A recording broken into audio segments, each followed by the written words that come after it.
When Camille told me she wanted to quit her job, I didn't hesitate.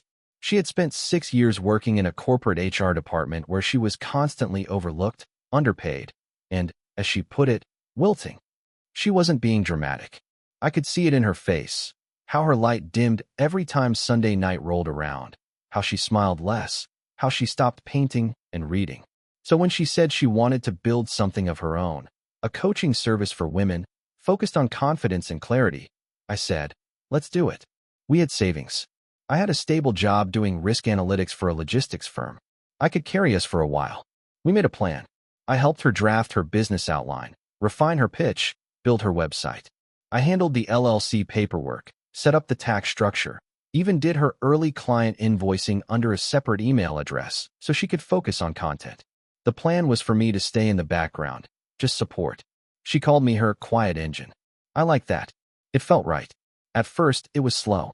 She took on clients for next to nothing, coached them on evenings and weekends, put out little videos and blog posts. She didn't have the shine yet, but she had sincerity. That's what I loved about her. Even when she wasn't sure of herself, she kept going. And I kept believing in her. After about a year, it started to snowball. One of her clients was a podcast producer and got her a guest spot.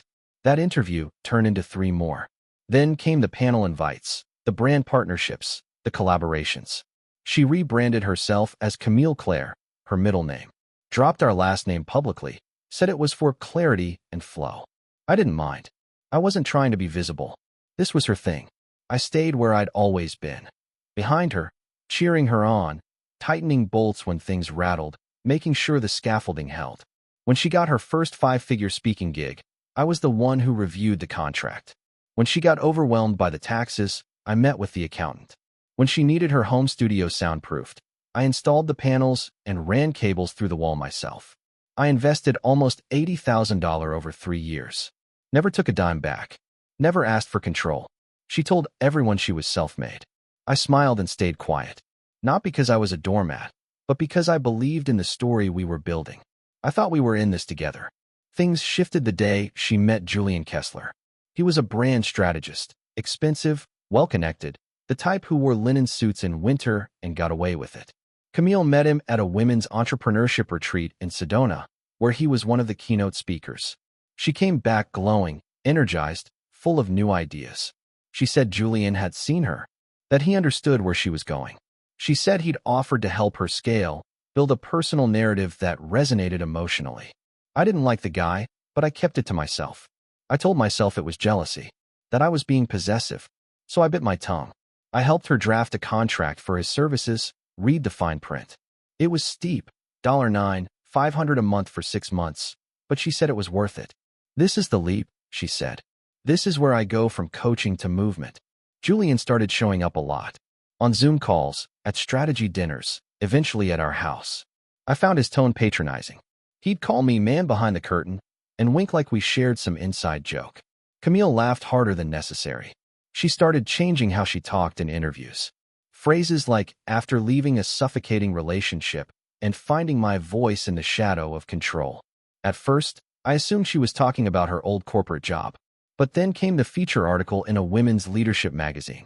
She told a story, her story, of a woman who rebuilt herself after years of emotional micromanagement. She never used my name, but the details were too close to misread. One quote stood out. He meant well, but his help always came with quiet rules.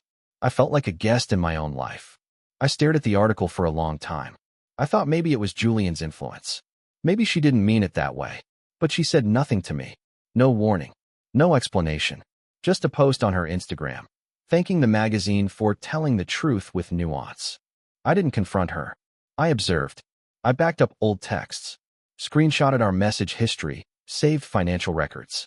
I archived videos where she credited me, blog posts where she thanked me for my support. I downloaded every invoice I had filed, every document I had signed. I wasn't planning revenge. I was building a record. A few weeks later, she asked if I'd mind sleeping in the guest room for a while. She said she needed clarity. Said my energy had become heavy. She cried when she said it, so I moved out of the master bedroom without protest. 2 weeks after that, I found Julian's car in the driveway at 6:30 in the morning. She didn't explain. She didn't have to. It was all happening exactly the way he'd planned. And she thought I'd do what I always did. Stay quiet, stay kind, step back while she stepped forward. She didn't know I had everything. And I wasn't going to raise my voice. I was going to wait for the right moment. And when it came, I wasn't going to argue. I was just going to tell the truth. The first time she said the word abuse, it was during a live stream. I hadn't seen it live, but a friend of mine, someone who knew both of us from the early years, texted me the clip with a single line, "This isn't okay." I sat at my desk in the home office, same place I used to edit her videos, and watched Camille speak to her ring light in that practiced, breathy tone she'd adopted. She was wearing soft pastels, surrounded by candles and plants. The caption on the video said, "How I healed after years of subtle emotional abuse." I watched her carefully avoid any direct accusations. She was clever about it. No names, no dates, just phrases like, "I was constantly undermined, and he used money to control me, and my intuition was always being questioned." She cried on camera. I knew those tears. I'd seen them before, years ago, in moments of frustration, when she felt small or uncertain. But now they were curated, edited by a strategist, framed for virality. The comment section was brutal. "You're so brave. I went through the same thing. You're helping us all. Thank you for giving language to what I lived through." The video hit 300,000 views in a week. I didn't respond. I didn't text her. I didn't post. I didn't explain myself. I knew better. I've worked with data, reputation, and fallout long enough to understand that denial only adds fuel. People don't want the truth when they've already chosen their villain. They want performance, conflict, one more scene to consume. So I gave them silence. But behind that silence, I worked. I met with an attorney who specializes in digital defamation and intellectual property. Not because I wanted to sue Camille. Not yet. But because I wanted to understand my position. I showed her the clips, the articles, the timelines. I handed her a thumb drive with documents, audio, receipts. When she finished reviewing it all, she looked up and said, "You were smart to wait." I wasn't waiting, I said. I was watching. We drafted a formal memo outlining the financial contributions I had made to Camille's business, broken down by year, by category, and backed by receipts. We included the original LLC documents, the early drafts she never touched, and the screenshots of her gratitude from back when she was still calling me her engine. I had email trails where she asked me to manage her payments, voice messages where she said, "You're the only reason I can do this." I had every version of her website where she thanked me, until the version where she deleted me entirely. And I had texts, hundreds of them. The ones where she coordinated with Julian behind my back. The ones where they discussed how to position the story and frame the evolution. In one, she wrote, "He won't fight. He doesn't know how. He'll just disappear like always." I read that one twice. Not because it hurt. By then I'd already passed the stage where pain registered. But because of how confidently she said it. She didn't just believe I'd vanish. She counted on it. That's what changed everything. The woman I supported. The woman I loved. The woman I built a platform for with my own two hands.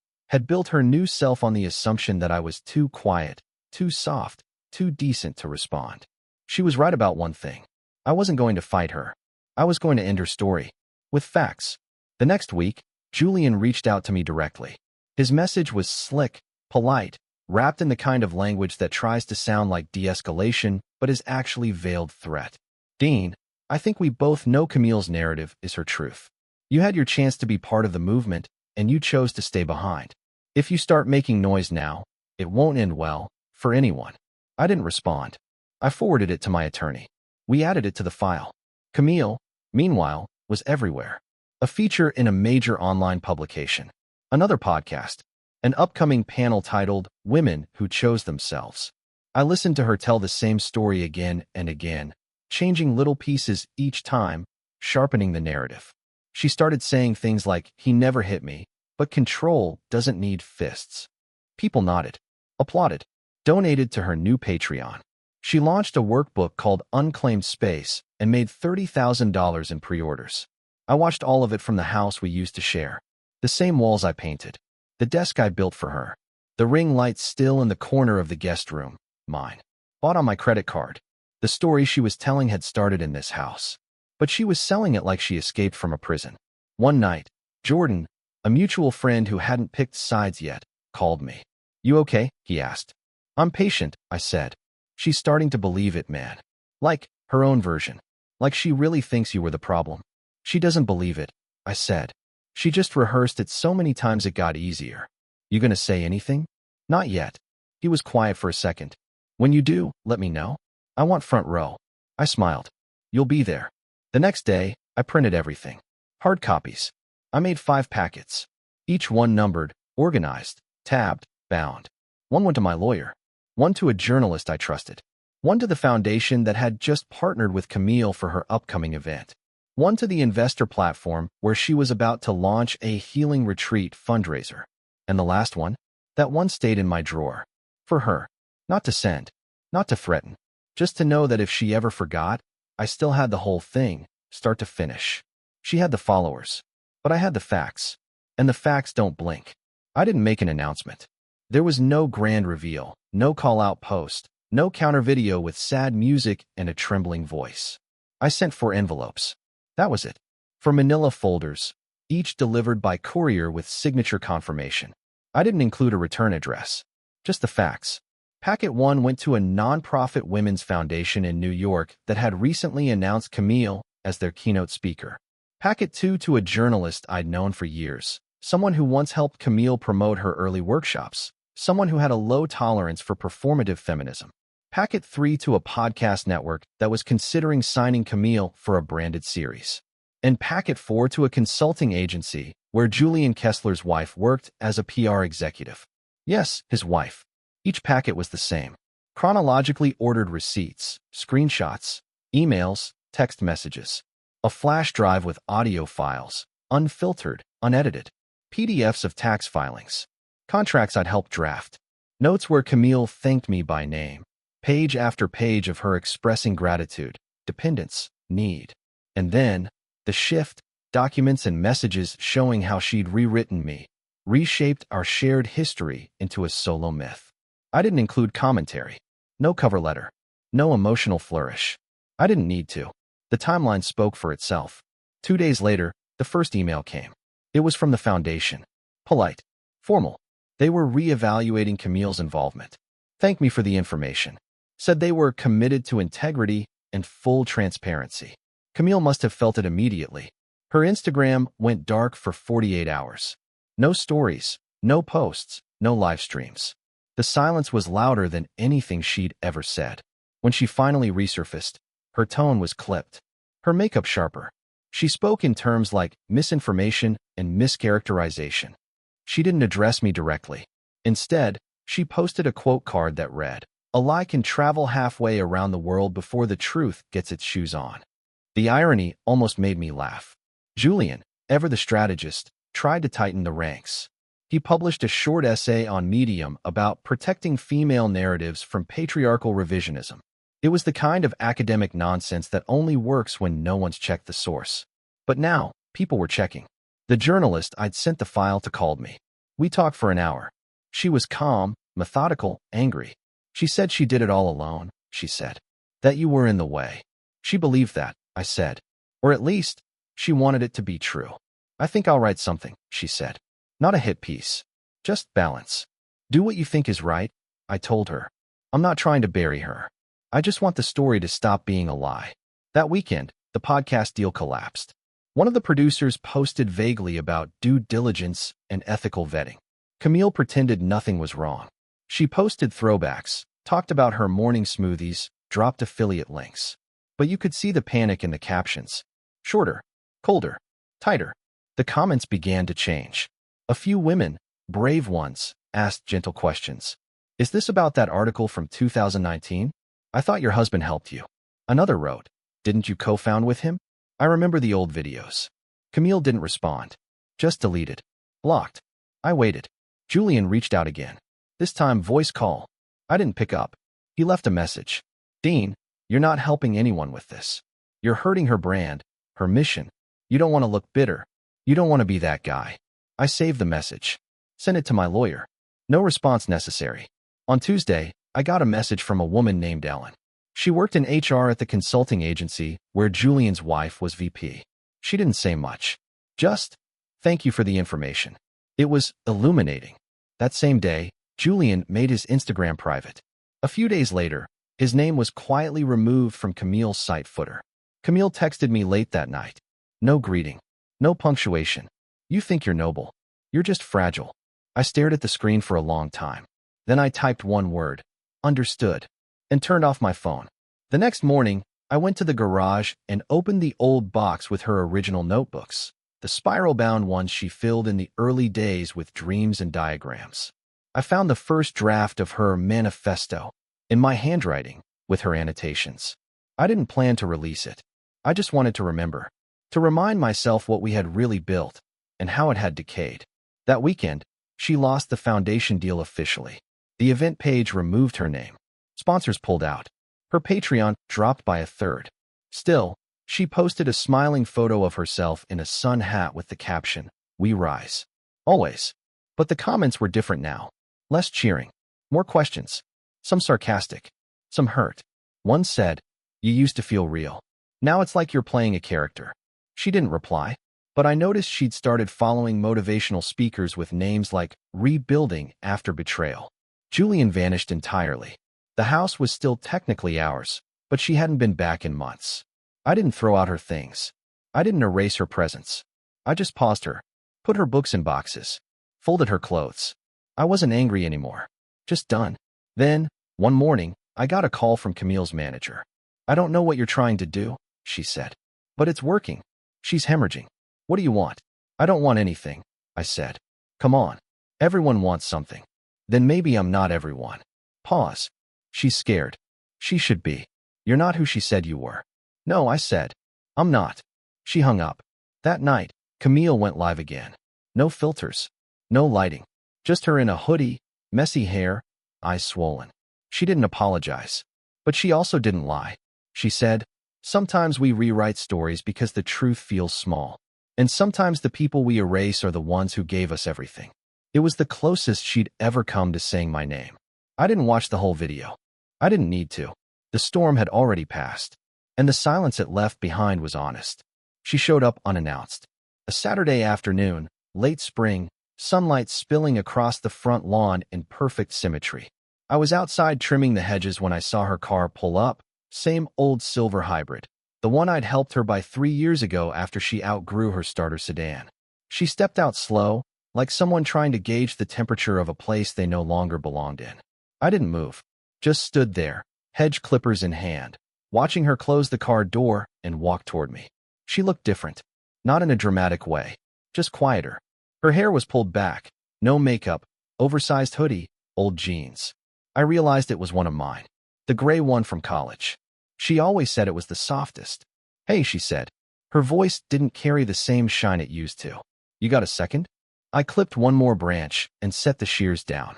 "You're already here." She exhaled like that was more than she expected. We stood in silence for a moment before she gestured toward the porch. "Can we sit?" I nodded and followed her up. The same porch I built with my own hands. The boards creaked under her feet like they were remembering her weight. "I've been thinking a lot," she started. "That's new," I said. Not cruel, just dry. She let it pass. "About everything. About what I said. What I did. About you." I said nothing. She shifted, rubbed her palms together. "I didn't mean for it to become this. I was just trying to survive. Trying to find space for myself." "You found space," I said. "You took it. And I'm sorry," she said quickly, like it was something she had rehearsed. "I really am. I think Julian got in my head. Made me feel like I had to tell a certain version of the story. Like the truth wasn't marketable." "Was it Julian who sent the first invoice with my name on it removed?" I asked. "Was it Julian who deleted me from your origin story?" "Dean. Was it Julian who wrote he won't fight in a text at 2:13 a.m.? Her face broke slightly. A hairline fracture in the performance. "I was scared," she said. "Of what?" I asked. "That I'd ask for some of the money back? That I'd post a video of you sleeping next to the guy who pitched you victimhood?" "I didn't sleep with him right away," she said. "Just eventually." "That wasn't the question," I said. She fell silent. Then, softer, "You used to believe in me." "I did," I said. "Until you turned me into a villain so your audience would clap louder." "I didn't think you'd care," she whispered. "You always kept to yourself." I thought. You thought I'd disappear. Like always. She looked up, eyes wide. You read the texts. All of them. You've been collecting things? I was preparing. For what? For when I stopped hoping you'd come back. She leaned forward, elbows on her knees. I didn't come here to fight. You didn't come here to admit, either. What do you want me to say? She snapped. That I'm a fraud? That I used you? Only if it's true, I said. Otherwise, say nothing. I'm trying to fix it, she said. No. You're trying to control how it breaks. She looked away. The wind lifted the hem of her hoodie slightly. She didn't fix it. You think I'm some kind of monster, she muttered. No, I said. I think you're a mirror. And when you stopped liking what you saw in me, you broke the glass. That hit something. I could see it. She blinked fast, like trying to reset a screen. Do you hate me? She asked. I shook my head. You'd need to exist in my heart to be hated. Right now, you're just data. Data. A sequence. A pattern. A story I've already solved.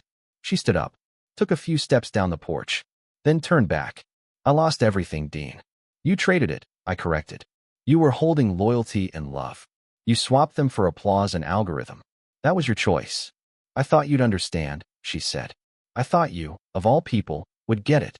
I do get it, I said. That's why I don't want it back. She opened her mouth, closed it, opened it again.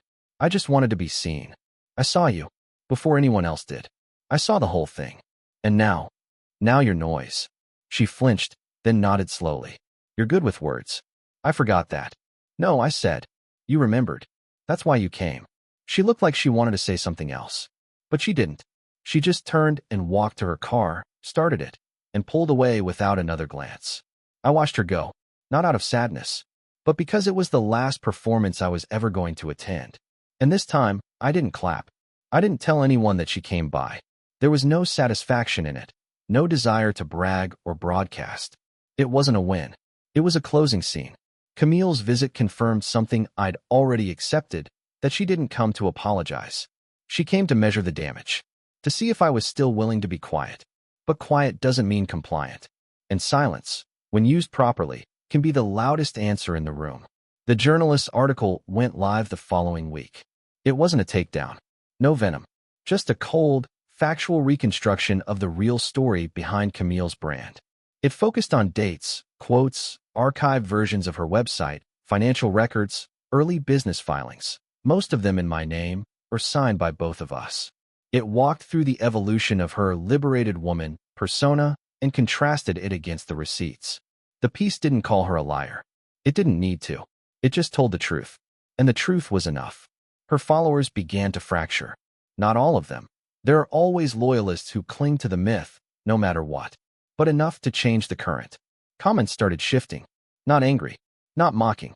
Just doubtful. I used to love your old stuff, before all the drama. Unsubscribing.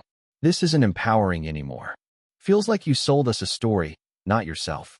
You could tell it rattled her. She stopped posting for 3 days, then came back with a new tone. Defensive, clipped, self-righteous. She called it a smear campaign by bitter men afraid of female autonomy. But no one was buying it anymore. Because I wasn't talking. And that's what made it worse for her. She was shadowboxing a ghost, accusing an enemy who wasn't present. The more she posted, the more unhinged she looked. And the less credible her message became. Julian resurfaced briefly. A short, rambling podcast appearance where he claimed Camille was being targeted by corporate misogyny and weaponized exes. It got about 700 views. Then someone in the comments dropped a link to a court filing. His wife had filed for divorce. Irreconcilable differences, with allegations of financial misconduct. He disappeared again after that. Camille's sponsors began to quietly remove her name from their marketing. The self-help brand she had partnered with last year issued a brief statement. We value integrity in storytelling. Nothing more. But it said enough. Her workbook sales dried up. Her Patreon dropped below 10% of what it was at the peak. One by one, collaborators deleted their old collabs with her from YouTube and Instagram. No one wanted to be associated with her story anymore. Not because she had failed, but because she had faked. I didn't gloat. I didn't watch it all in real time. I only knew because people sent me things. Screenshots, links, updates. I didn't ask for them, but they came anyway. And every time I saw another piece of her empire crumble, I felt, not joy, not even vindication, Just air. Like I could breathe again. Like the version of me she buried under branding and buzzwords had finally surfaced. One night, a package arrived at my door. No return address. Inside was one of her early journals. The same ones I used to see on the kitchen counter, covered in little drawings and affirmations. Tucked into the back pocket was a sticky note. 2 words, in her handwriting. For record. That was it. No apology. No explanation. Just acknowledgement. I didn't call her. I placed the journal on the bookshelf next to the others, spine out, alphabetized like the rest of my files. Not because I wanted to keep her, but because I wanted the story complete. A few days later, I received an email from a former colleague of hers, someone who had hosted her at a retreat the previous year. She thanked me, said she read the article, said she'd always had doubts but never voiced them. You did more by saying nothing than most do by shouting, she wrote. I didn't reply. There was nothing to say. Her words were enough. And then the quiet came. Not the nervous, anticipatory quiet of waiting for the next move, but the real kind. The kind that settles in your bones and tells you the storm has passed. I went back to my routines. My work. My walks. My morning coffee in the yard. Just me and the wind and the sound of birds who didn't care about brands or narratives. I let the world turn without me for a while. And it was good. Camille still had a small core following. People who believed her, or who didn't care either way. She tried pivoting. Started a new series about rebuilding from shame. Less followers. Fewer sponsors. But she clung to it. Because she had nothing else. You could see it in her eyes during the videos. That desperate gleam of someone performing survival while mourning relevance. I heard from her once more. A voicemail. Her voice cracked, slow, stripped of the polish. You broke me, she said. But I guess I broke myself first. I didn't save the message. Didn't forward it. I just let it play, then deleted it. Not out of cruelty, but because it wasn't mine to carry anymore. People assume revenge feels like fire, like shouting or slamming doors. But it doesn't. Not when you do it right. Real revenge feels like clarity, like knowing you gave someone everything and then watched them set it on fire, and still choosing not to burn with them. Real revenge is letting them live with the truth they try to silence. And I had the truth. Every line of it. The last time I saw Camille, she was walking alone through the park near our old house. I was in my car, idling at a stop sign, when I caught sight of her through the trees. Hood pulled up, arms folded tight, eyes locked on the pavement. No phone in hand. No earbuds. No audience. Just her. Walking nowhere in particular. And I didn't honk. I didn't roll down the window or slow to catch her gaze. I just drove on, letting the moment pass like a breeze you don't chase. She hadn't seen me. I took comfort in that. Not because I feared confrontation, but because it meant we were finally living separate lives. For real this time. People still ask about her, sometimes. Quietly, cautiously. Former clients. Old friends. A cousin who's not sure whether to invite us both to a family gathering. How's Camille? They'll ask, their eyes scanning for bitterness, drama, story. I give them the same answer every time. I don't know. I say, we don't talk anymore. And it's true. We haven't spoken in months. Not since that final voicemail. Not since the world caught up with the version of her I'd always known was waiting to emerge. Not the woman I married, but the character she constructed when fame started whispering its promises in her ear. I didn't ask anyone to cancel her. I never told people to choose sides. I just told the truth, once, cleanly. And the truth did the rest. The lies that built her brand couldn't withstand daylight. And when the spotlight turned from adoration to scrutiny, there was nothing behind the curtain. No foundation. No spine. Just repackaged lines and stolen strength. And when it all fell, I didn't cheer. I didn't watch it happen play by play. I was already gone. That's the part she never understood. When I left her life, I really left. No orbit. No ghosting. Just silence. Sometimes, late at night, I think about the early days. Not out of longing, but because I want to remember the full picture. The way she used to smile when she got a new idea. The way we'd sit on the floor, drinking cheap wine, sketching out logos and slogans for what would become her business. I remember the gratitude. The energy. The partnership. It was real once. And maybe that's the saddest part, that it didn't have to end this way. She could have had both. Success and truth. Voice and loyalty. But she wanted a shortcut. She wanted to rewrite the story without asking permission from the people who lived it with her. And I wouldn't be a footnote in a fantasy. I still have the documents. The receipts. The files. Not because I plan to use them again, but because they're part of my history. A record. Proof that I was there. That I mattered. That I built something. Even if it was later torn down and renamed. When people tell me I was so calm or so dignified, I want to laugh sometimes. Because they don't know how loud the silence had to be to get there. How many nights I lay awake wondering if I was crazy. If maybe she was right. If maybe I had imagined the betrayal. Gaslighting doesn't always come from malice. Sometimes it comes from branding. From smiling declarations that you're too controlling when all you did was ask a question. From being told your presence is heavy when you're the one holding everything up. I carry those scars. Quietly. They don't bleed anymore. But I know where they are. Camille's new project never took off. She tried rebranding again, this time as a resilience coach. But the numbers weren't there. The audience didn't bite. The sponsors stayed away. She was still online, sure. Still posting. But the glow was gone. Now it was just a woman talking into a void, trying to pull meaning from the ruins. There's a particular kind of loneliness that comes after you burn your bridges and realize the people cheering the fire never planned to build anything with you. That's the part Julian never warned her about. The silence after applause. I don't know where Julian is now. Last I heard, he was consulting under a pseudonym, trying to land clients overseas. Doesn't matter. He was never the architect, just the match. Camille built the house. She lit the flame. He just handed her the spark. Me? I'm doing fine. Not triumphant. Not heroic. Just steady. I moved to a smaller place, got a dog, picked up woodworking again. Real things. Things that don't rely on followers or filters. I make furniture for local clients now. Sometimes I laugh at the irony. How I spent years helping her build a virtual empire, only to find peace-shaping tables and chairs with my hands. There's something beautiful about wood. You can't fake it. It either holds or it breaks. And when it breaks, at least it does so honestly. Sometimes people ask if I miss her. I don't lie. I miss who she used to be.